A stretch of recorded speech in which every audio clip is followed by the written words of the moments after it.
Hello అందరికీ welcome to గుమగుమలాడే వంటిల్లు. ఈరోజు రెసిపీ వచ్చేసి ఎగ్ ఫ్రైని చాలా సింపుల్గా ఎక్కువ హడావుడి లేకుండా కొత్త వాళ్ళైనా ఈజీగా చేయగలిగేలా ఎలా ప్రిపేర్ చేసుకోవాలో చూసేద్దాము. నేను ఇక్కడ చాలా సింపుల్ ప్రాసెస్లో చూపిస్తున్నాను. దీనికోసం ముందుగా స్టవ్ ఆన్ చేసి స్టవ్ పైన ఒక ప్యాన్ పెట్టేసుకొని ఇందులో ఒక 2 టేబుల్ స్పూన్ల వరకు ఆయిల్ వేసుకోండి. ఆయిల్ కాస్త హీట్ అయిన తర్వాత హోల్ గరం మసాలాని వేసుకోండి. మసాలా అనేది కొంచెం తగ్గించి వేసుకోండి, అప్పుడే మనకి ఘాట్ అనేది ఎక్కువ పట్టదనమాట ఎగ్ కర్రీ. ఇప్పుడు ఈ మసాలా కాస్త ఫ్రై అయిన తర్వాత ఇందులోనే ఒక 4 నుండి 5 మీడియం సైజ్ ఆనియన్ని ఇలా సన్నగా కట్ చేసి వేసుకోండి.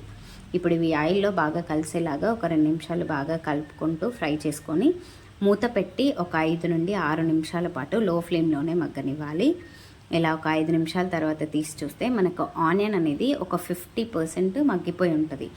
మనకి ఇలా ఒక 50 to 60% మగ్గిపోయిన తర్వాతనే అల్లం వెల్లుల్లి పేస్ట్ కానీ మిగతా ఇంగ్రీడియంట్స్ యాడ్ చేసుకోవాలి. ఇప్పుడు ఇందులోనే ఒక టీ స్పూన్ అల్లం వెల్లుల్లి పేస్ట్ కూడా వేసి ఆయిల్లో బాగా కలిసేలాగా ఒక 2 నిమిషాలు కలుపుకొని మూత పెట్టి పచ్చివాసన పోయేదాకా ఒక 2 నిమిషాల పాటు ఫ్రై చేసుకోవాలి.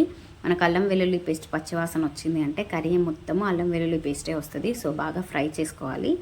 ఇప్పుడు మూత తీసి 1/4 టీ స్పూన్ పసుపు, 1 టీ స్పూన్ కారము, 1/2 టీ స్పూన్ ఉప్పు, 1/2 టీ స్పూన్ ధనియాల పొడి వేసుకొని ఈ మసాలాలన్నీ ఈ ఆయిల్లో బాగా ఫ్రై అయ్యేలాగా ఒక 2 నిమిషాలు కలుపుతూ మూత పెట్టి ఆయిల్ రిలీజ్ అయిన దాకా మగ్గనిచ్చుకోవాలి. అంటే ఒక 2 నుండి 3 నిమిషాలు అయితే మనకి ఈ ఉప్పు కారం అనేది ఆయిల్లో ఉడకాలి. అప్పుడే టేస్ట్ అనేది బాగుంటుంది అనమాట కర్రీ.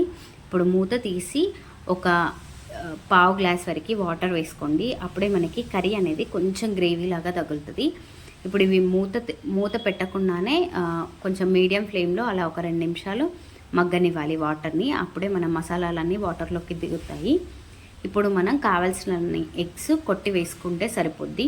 నేను ఇక్కడ 3 ఎగ్స్ తీసుకున్నాను. మీరు ఇంకా ఎక్కువ ఎగ్స్తో చేయాలి అనుకుంటే ఆనియన్ క్వాంటిటీ కూడా పెంచుకోవచ్చు. మూత పెట్టి ఒక 2 నిమిషాలు మగ్గనిచ్చి 2 నిమిషాల తర్వాత, అంటే నేను మొత్తం ఎగ్లా కాకుండా కొన్ని చిన్న చిన్న స్మాషెస్ కూడా కావాలి అనుకుంటున్నాను కాబట్టి కర్రీలోకి ఇలా కాస్త పచ్చిగా ఉన్నప్పుడే కొంచెం కదిలివ్వండి. మనకి కర్రీ మొత్తం కొంచెం చిన్న చిన్న స్మాషెస్ తోటి పెద్ద ఎగ్స్ తోటి ఉంటాయన్నమాట. లేదు అంటే ఇలా మొత్తం ఎగ్ మొత్తం ఇలా ఉడికిన తర్వాత కూడా కదిపించుకోవచ్చు. కాకపోతే మనకి ఒకటే ఎగ్ లాగా వచ్చేస్తుంది అనమాట. సో ఇలా ఒక 5 నిమిషాల తర్వాత మూత తీసి ఇవన్నీ బాగా కలిసేలాగా ఒక 2 నిమిషాలు కలుపుకోండి. చూసారు కదా, ఇంకా పూర్తిగా లోపల ఉడకలేదన్నమాట.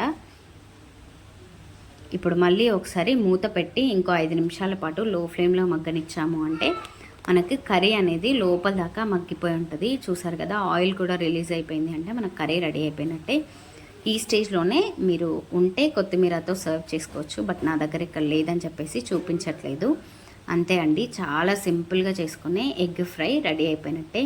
మీరు పిల్లలకి మార్నింగ్ టైంలో బాక్స్లోకి కానీ లేదంటే నైట్ చపాతీలోకి కానీ మధ్యాహ్నం రైస్లోకి కానీ క్విక్గా చేసుకోవచ్చు. అండ్ టేస్ట్ మాత్రం చాలా చాలా బాగుంటుంది. ఒకసారి మీరు కూడా ట్రై చేసి మీ ఫీడ్బ్యాక్ని నాకు కామెంట్ సెక్షన్లో కామెంట్ చేయండి. ఇలాంటి సింపుల్ అండ్ టేస్టీ రెసిపీస్ కోసం గుమగుమలాడే వంటిల్లు ఛానల్ని సబ్స్క్రైబ్ చేసుకోండి. Thank you for watching.